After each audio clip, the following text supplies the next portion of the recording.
थी 32 दिन की कहानी। मैं तो आप लोगों के पास 32 दिन में आज पहुंची है ना, पहली बार। तो एक नारा लगाएंगे, नारा लगा के एक तो ये पता चलेगा 32 दिन में आप थक रहे हो कि जोश उतना ही है। ठीक है, टेस्ट है थारा, तो आप अपना दिखा दियो टेस्ट में पास हो गए कि फेल हो गए, बाकी बात फिर उसके बाद करूंगी मैं। आशा वर्कर्स यूनियन हरियाणा जिंदाबाद, जिंदाबाद जिंदाबाद, CITU जिंदाबाद, जिंदाबाद जिंदाबाद, इनकलाब जिंदाबाद, जिंदाबाद जिंदाबाद, इनकलाब जिंदाबाद, जिंदाबाद जिंदाबाद, बीजेपी सरकार मुर्दाबाद, मुर्दाबाद मुर्दाबाद। ठीक है बहनों, थके हुए तो नहीं हुए है ना, तो अभी हम थके हुए नहीं है, यही बात है। और ये केवल ऐसा नहीं है कि ये झज्जर की कहानी है, ये पूरे हरियाणा की कहानी है। और क्योंकि झज्जर तो आप सक्षम जिला हो, आपके पास नेता बहुत हैं और आप सारे अपना प्रोग्राम बहुत अच्छे से चला रहे थे, इसलिए मुझे लगा पहले जहाँ पे बुला रहे हैं मुझे वहाँ पहुँचा जाए, और आप लोगों के पास तो मैं आ ही जाऊंगी किसी न किसी दिन।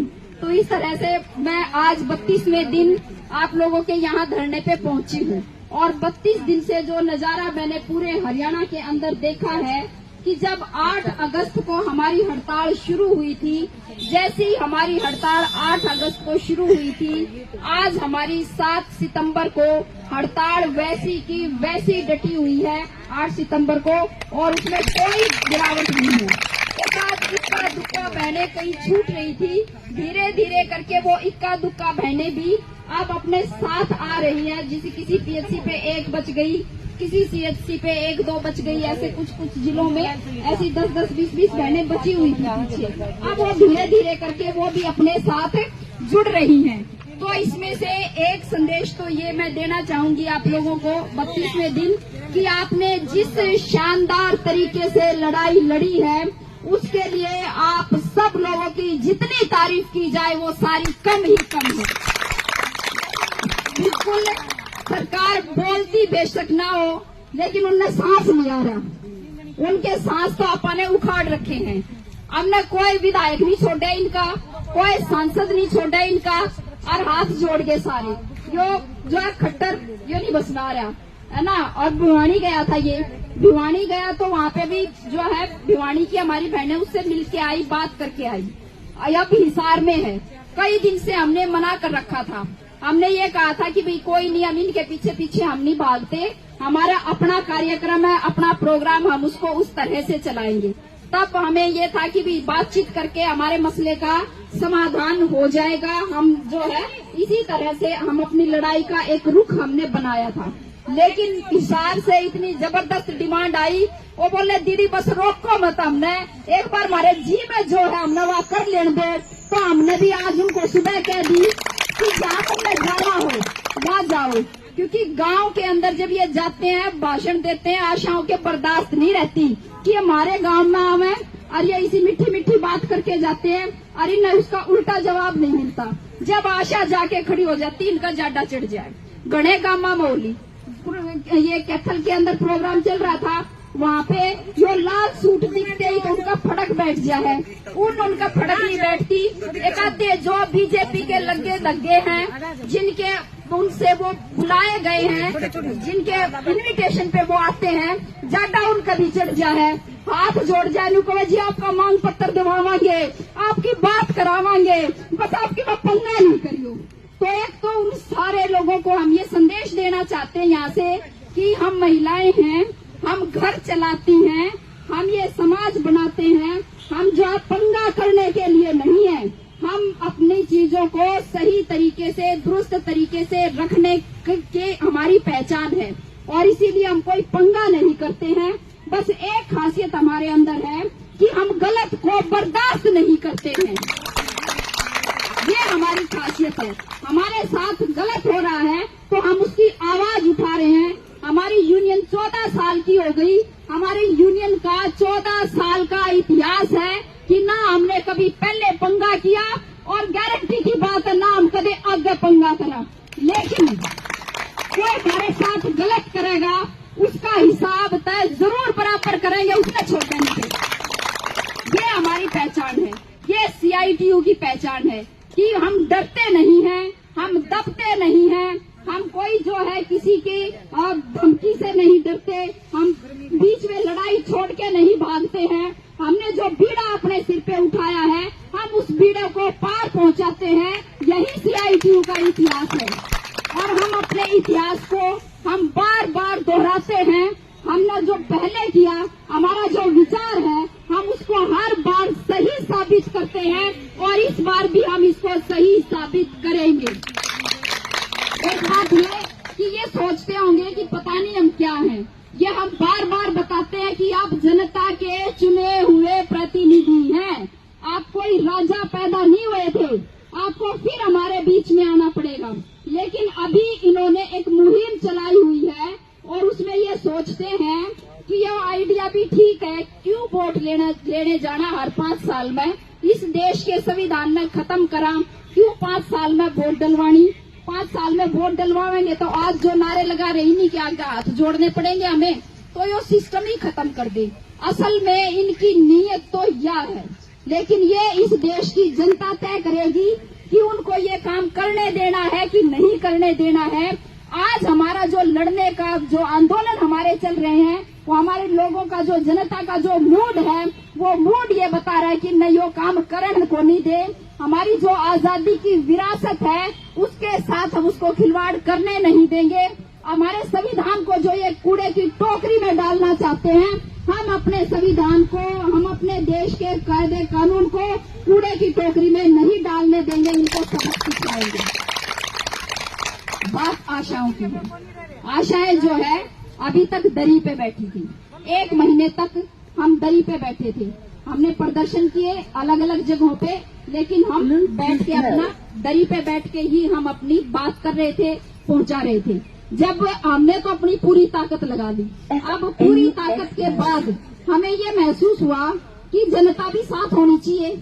हमारे लाभार्थी जिनको हम सेवाएं दे रहे हैं, जिनके बीच में हम रोज जाते हैं, अब हमारी हड़ताल चल रही है, तभी भी लाभार्थी हमारे घर आते हैं, गर्भवती महिलाएं हमारे घर आती हैं, दूध पिलाने वाली माताएं भी हमारे घर आती हैं, जिनके छोटे छोटे बच्चे हैं, वो पूछती हैं हमारे बच्चे को टीका कब लगेगा, मेरे साथ कब हॉस्पिटल में जाओगी, मेरे को कोई गाइडलाइन दो क्या। तो उनको जरूरत है और जब उनकी डिलीवरी होती है तब तो घर पे आके ही बैठ जाते हैं, कहते हैं हमने नहीं बेरा, 9 महीने आप हमारे साथ रहे, अंत समय पे आप हमारे साथ ऐसा नहीं कर सकते। चल रही होगी आपकी हड़ताल, लेकिन हमारा साथ देना पड़ा, हमारी गैल चलना पड़ेगा। आ जाते हैं घर पे, बहुतों के घरों पे आते हैं ऐसे, है ना, लाभार्थी। तो वो लाभार्थी जिनको हम इंसेंटिव ले रहे हो चाहे नहीं ले रहे हो, मुश्किल समय पे हमेशा जब मदद पहुंचाते हैं, आज हमें भी अपने उन लाभार्थियों के पास जाना है और उनको बताना है कि सरकार हमारे साथ क्या कर रही है। वैसे तो सबको पता चल गया, ये बार बार सिद्ध कर रहे हैं इस बात को कि सरकार हमारे साथ क्या कर रही है। कल का मुख्यमंत्री का प्रोग्राम, जिसमें एक महिला ये कह रही है कि गांव में फैक्ट्री लगा दो, हमारे बच्चों को रोजगार मिल जाएगा, नौकरी नहीं बची। तो ये जो है मनोहर लाल खट्टर जी, उन्होंने ये कहा ठीक है बैठ जा, अगली बार जो चंद्रयान, अगला चंद्रयान जब भेजेंगे चांद पे, तब ना उड़े भेजेंगे, उड़े रोजगार देंगे। ये तो हम भी यहाँ से उनको ये बताना चाहते हैं कि कोई बात नहीं, चंद्रयान तक वैज्ञानिकों ने बनाया था और वह चांद पे भेज देंगे, तो वो चांद पे तो जो कर गया वो कर लेगा, लेकिन हम इस हरियाणा में नहीं रहने देते हैं। इनसे कुछ से यान में बिठा कर पार लगाना, जनता तुमने कुछ से यान में बिठा के पार लगाएगी, लेकिन यहाँ पे जो है आपको छोड़ती नहीं है। चाहे तुमने चांद पर छोड़ के आवे, अन्नू को हमने यान में बैठ के पाताल में जाना है, कोई बात नहीं, पाताल में छोड़ देंगे, लेकिन धरती पर नहीं छोड़ते हैं। तुमने हमारा भी प्रेम कर, ये कोई बोलने का तरीका है महिलाओं के साथ। अब हमारे साथ क्या किया, अब देखिए, हमारी एक बहन शहीद हो गई यमुनानगर की, पारुल, 38 साल की थी, छोटे छोटे बच्चे हैं उसके। और अगली दुखद बात यह है, उससे भी ज्यादा दुख की बात है कि उसके बच्चे जितने हैं, उसकी एक देवरानी की थोड़े दिन पहले मृत्यु हुई है। उसके बच्चे तो, उसका एक बेटा वो 6 साल का और एक बेटी 8 साल की, बिल्कुल छोटे छोटे बच्चे। वो एक तरह से 4 बच्चों की माँ थी। वो 4 बच्चों को पाल रही थी, तो 4 बच्चे अनाथ हुए हैं। क्यों अनाथ हुए हैं भाई? क्यों नहीं जाने देना चाह रहे थे हमें पंचकुला? क्या समस्या थी उनको? है ना, हम कोई आतंकवादी थे? हमारे पास कोई बम पिस्तौल था? क्या था हमारे पास? किस बात से डरती है सरकार हमसे? क्यों हमें इकट्ठा नहीं होने देना चाहती? तो बात यह है कि वो डरती तो है, हमने डरा तो दिया उनको, वो ज्यादा ही डरे हुए हैं, लेकिन उनका डर इतना ही है कि वो जो है कुर्सी जाने से डरते हैं, बस इससे ज्यादा उनके और कोई डर नहीं है। उनको ये ना तो ये डर है कि स्वास्थ्य विभाग की ये कर्मचारी यदि ये आंदोलन में बैठी हैं, गर्भवती महिलाओं को यदि सुविधाएं नहीं मिल रही, हमारे छोटे छोटे शिशुओं को समय पे टीकाकरण नहीं हो रहा, हमारे स्वास्थ्य विभाग के दूसरे जरूरी काम जो आशा वर्कर करती थी वो नहीं हो रहे हैं, हमारी जो है घर के अंदर डिलीवरी हो रही है, स्टिल बर्थ हो रहे हैं, लेकिन इस बात से इनको कोई लेना देना नहीं है। इनके अंदर इतना दिल नहीं है कि वो इस तरह से सोच सकें और इस तरह से जो है वो सोच के और किसी के बारे में कोई समाधान की बात सोच सकें, ये दिल इनके पास नहीं है, क्योंकि सारे अपराधी इकट्ठे हो रहे हैं। हमने ये देखा, अभी संदीप सिंह का हम नारा लगा रहे थे, चार्जशीट हो गई उसके खिलाफ, चार्जशीट हो गई, इसका मतलब ये अब तो गिरफ्तार होना चाहिए था। वैसे तो उन्होंने पहले से ही फैसला सुना रखा है। मनोहर लाल खट्टर ने ये कहा था कि भाई कोई बात नहीं, इस पे तो आरोप लगाया, भाई सारे आरोप थोड़े सिद्ध थोड़े होते हैं, जब इस पे आरोप सिद्ध होगा अपराधी तब होगा। अभी तो ये आरोपी हम क्यों हटाएं इसको मंत्री पद से, हम नहीं हटाते इसको मंत्री पद से। तब ये कहा, और लड़की के लिए ये कहा जो आपके ही जिले की है शिक्षा डागर, उसके लिए ये कहा कि वो तो अनाप शनाप जो है आरोप लगा रही है। क्या मतलब है इस बात का? इस बात का वही मतलब है, सारी जगहों पे आप देखो जो आशाओं के साथ कर रही है, जो जंतर मंतर पे खिलाड़ी लड़कियों के साथ किया, जो आंगनबाड़ी वर्कर हेल्पर के साथ किया, जो बाकी और लड़ने वाले हैं उनके साथ कर रहे हैं, इन सब बातों का एक ही मतलब है कि जिस तरीके से हमें दबाया जा रहा है, जिस तरीके से हमें डराया जा रहा है, और उसका मतलब ये निकलता है कि वो ये कह रहे हैं कि आप जो है आवाज उठाने की हिम्मत मत करो, यदि आप आवाज उठाओगे तो हम आपको बर्बाद कर देंगे, हम आपको कहीं का नहीं छोड़ेंगे। एक तरीके की वो हमें ये धमकी दे रहे हैं, लेकिन उनको ये नहीं पता कि हम जनता हैं और हम आपको जो इस कुर्सी से उतार भी सकते हैं। और सारा तो उसके आगे पीछे और कुछ सोच नहीं और कुछ लेना देना नहीं, खत्म हो तुम तो, जिस दिन कुर्सी पर उतरे उस दिन खत्म हो। तो असल में 18 को नहीं कुछ भी छोटा हमने तम नहीं हम किसी भी तरीके का।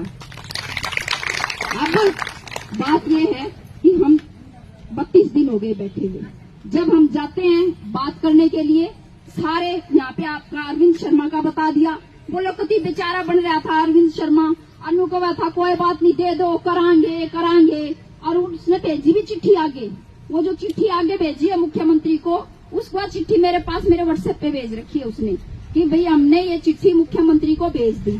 मैंने भी उसको एक जवाब लिख के भेज दिया उसमें कि भैया मुख्यमंत्री को तो भेज दिया आपने चिट्ठी, लेकिन एक बार ये और बता दियो, पूछ लियो सरकार से कि ये महिलाओं के साथ ये दमन चक्र चला के वो इसमें से निकालना क्या चाहते हैं, वो क्या चाहते हैं, इससे उनकी वाहवाही हो रही है, उनसे उनके तगमे बंध रहे हैं, उसके क्या चाहती है सरकार, और जनता के अंदर गुस्सा है इस बात का और वो दिखाई दे रहा है। सच कह रही हूँ, मुझे इतनी उम्मीद नहीं थी। हमें ये लगा था कि जब हम ये कहेंगे कि भाई जनता के बीच में जाएंगे तो जो है हर जिले में 10-20 वर्कर इसी पावेंगी जो जरूर अपने गांव में चली जाएंगी और कोई छोटे मोटे पर्चे बांट देंगी, थोड़े बहुत लोगों ने भी इकट्ठे कर लेंगी। इतना ही सोचा था कि भी 10-20 तो जरूर होंगे। हमने क्या बेरा था कि हम आह्वान कराएंगे और 20,000 इसी पावेंगी जो सारे अपने सरपंच को रखने की जाएंगी। हमें इस बात का अंदाजा नहीं था, ये अंदाजा हमें अब हुआ है। हर रोज शाम को फोन हमारा फुल भर जाता है, शाम को मशाल जुलूस निकल रहे हैं गांव के अंदर, गांव की महिलाओं को लेके, और बहुत सारी जगहों पे गांव के पंच सरपंच उसमें शामिल होते हैं, जो हमारे संगठनों के बाकी लोग हैं वो उसके अंदर शामिल होते हैं, जो हमारे लाभार्थी हैं वो उसमें शामिल होते हैं, और गांव की गलियों के अंदर जो है सरकार की शव यात्राएं निकल रही हैं। दिन में जब जो प्रदर्शन करते हैं वो सरकार की शव यात्राएं निकाल रहे हैं, और जो शाम को प्रदर्शन करते हैं वो मशाल जुलूस निकाल रहे हैं। शानदार काम किया आप लोगों ने, और इस बात के बाद तो यह पक्की बात होगी की जीत तो हम चुके हैं, जीत गए हम।